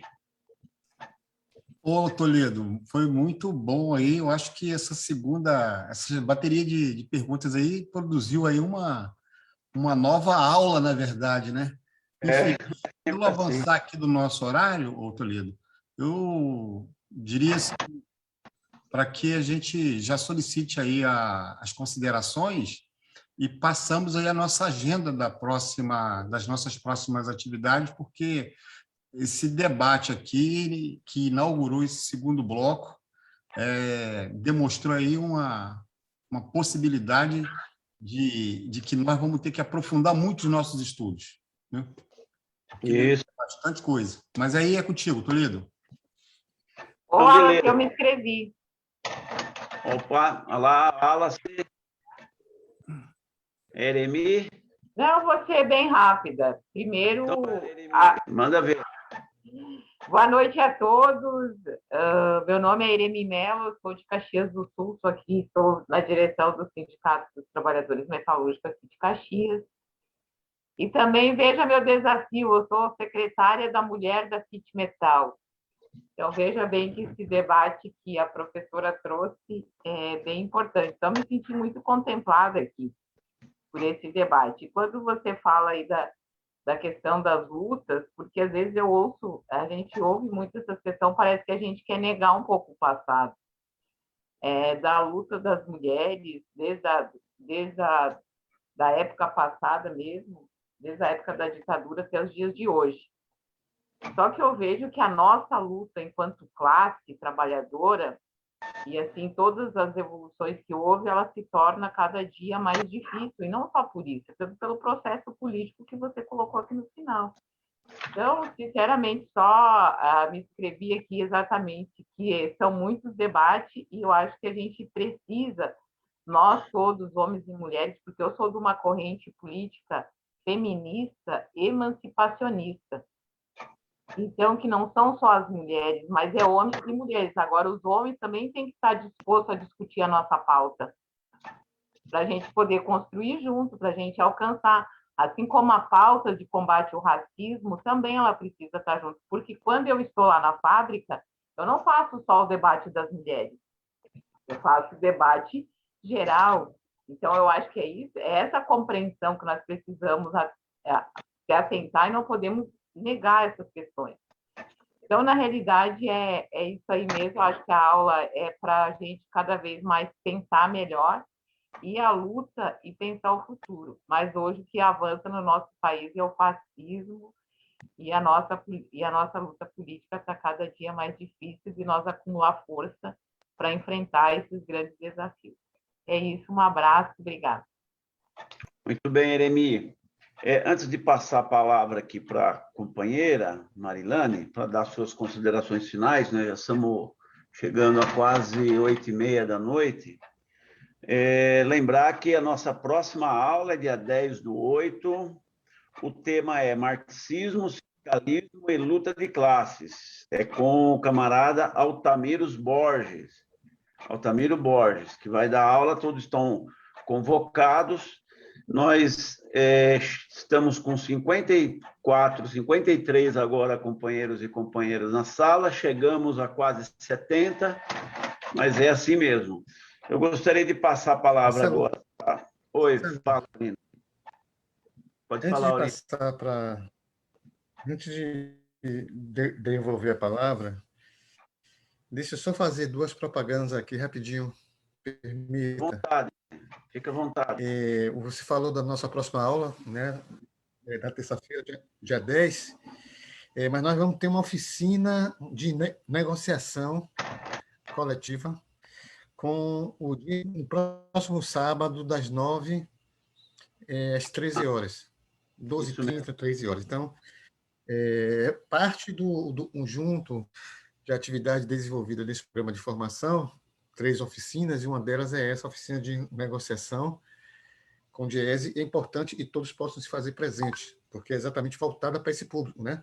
Dos desafios que nós estamos vivendo em função das novas reformas.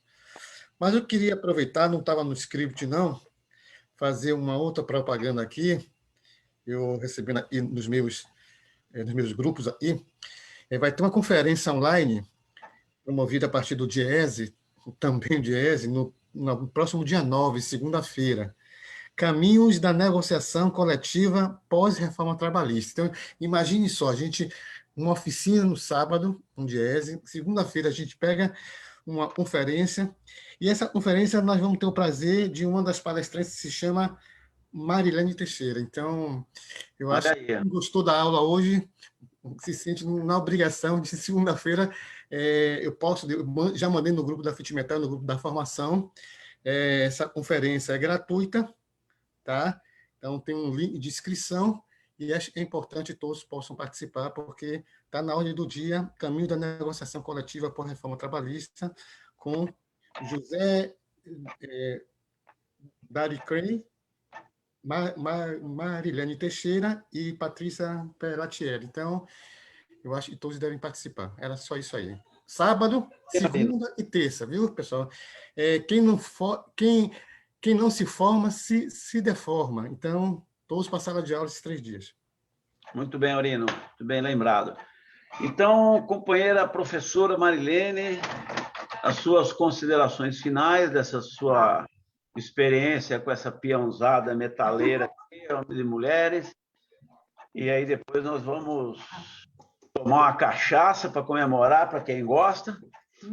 E vamos para eu estou aceitando a cachaça. Eu mando o endereço, tá? Cachaça virtual.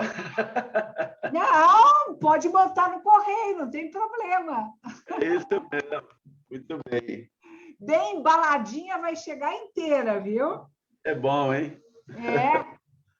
Aurino, eu fiquei preocupada agora, porque esse debate no Diese é dia 10. Tu tem certeza que está aí marcado dia 9? No card aqui está dia 9. Nossa, mas então, puxa vida, agora me deixou em crise. Eu vou ter que escrever. Não, está errado, é dia 10. É dia 10? Então, mesmo... É dia 10. Eu vou... Não, mas é bom, porque eu não recebi o material ainda divulgando, mas eu já vou escrever para o Diese lá para a gente corrigir. Deixa dia 9 e dia 10 é o nosso aqui. A gente vai ser no mesmo... Ai, querido! Vai estar em conflito aí, a gente não vai poder participar. Mas veja aí, é sério, eu recebi no grupo do Diese, dia 9. Olha, então tá, eu vou descobrir o que aconteceu. Não é porque a gente fez reunião e tudo para organizar a data, né? Por isso que eu estou achando estranho ter saído dia 9.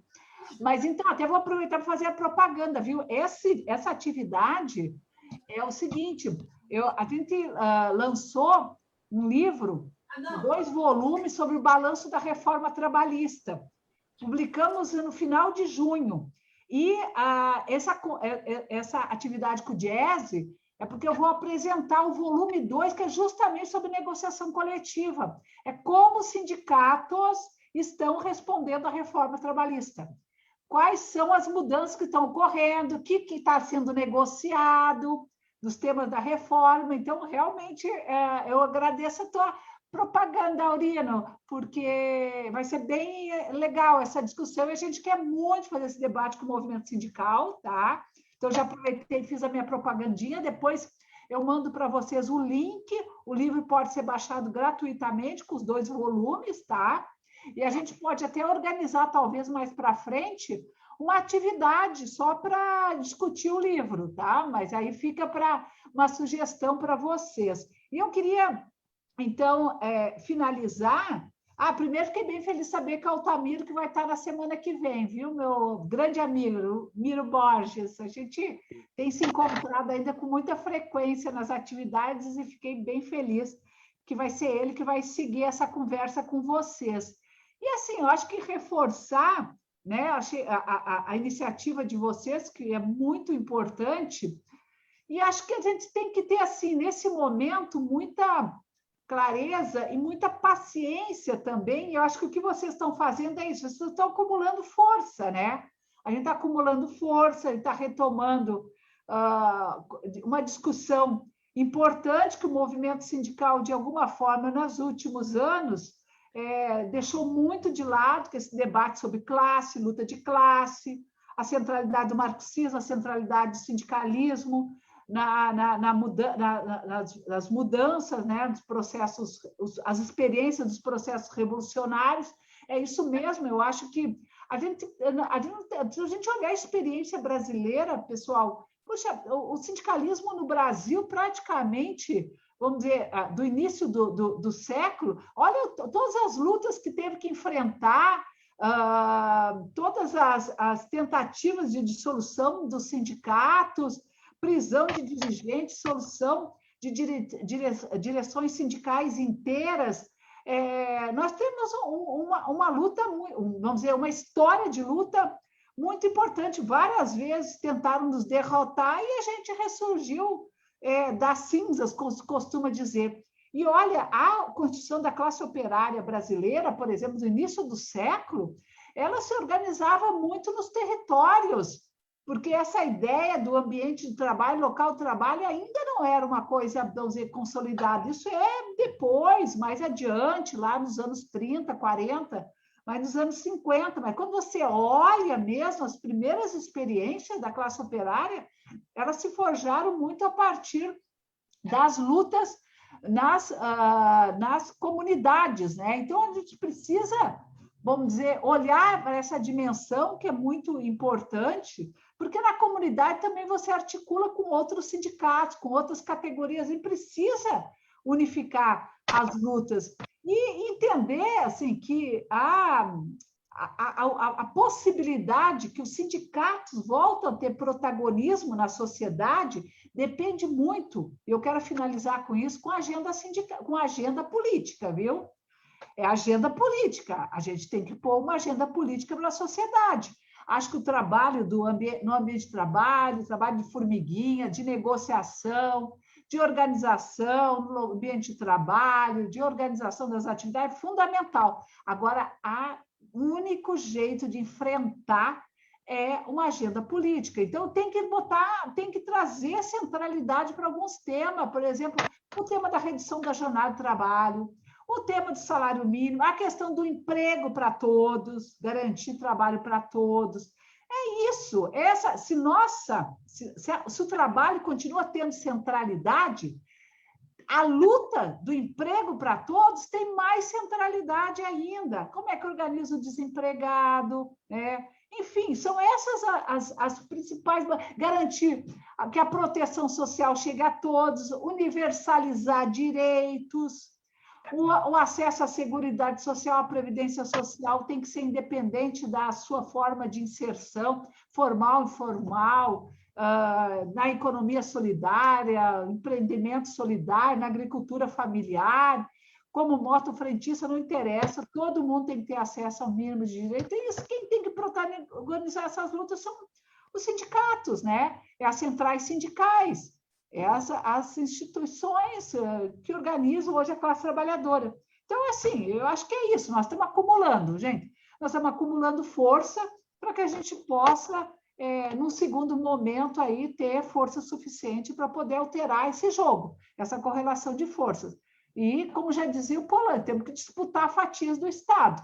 Isso é fundamental, né? Para que a gente possa, de fato, pensar em melhorar a qualidade e a condição de vida da classe trabalhadora, né? E seguir na luta, né? Sempre. Como diria a Maria Conceição Tavares, a gente tem que ser pessimista no diagnóstico, mas tem que ser otimista na ação. É isso que importa. Tá? Muito bem, Maria, muito obrigado. Obrigada. Será convidada outras vezes, com certeza, para travar outros temas, outras polêmicas. Ok? Dar um forte abraço em todo mundo. Lembrar que quem é de luta, estuda e rumo aí a nossa organização aí em defesa da democracia, defesa do socialismo e fora Bolsonaro. Um abraço a todos, até terça-feira que vem. Um beijo no coração de todos. É sábado.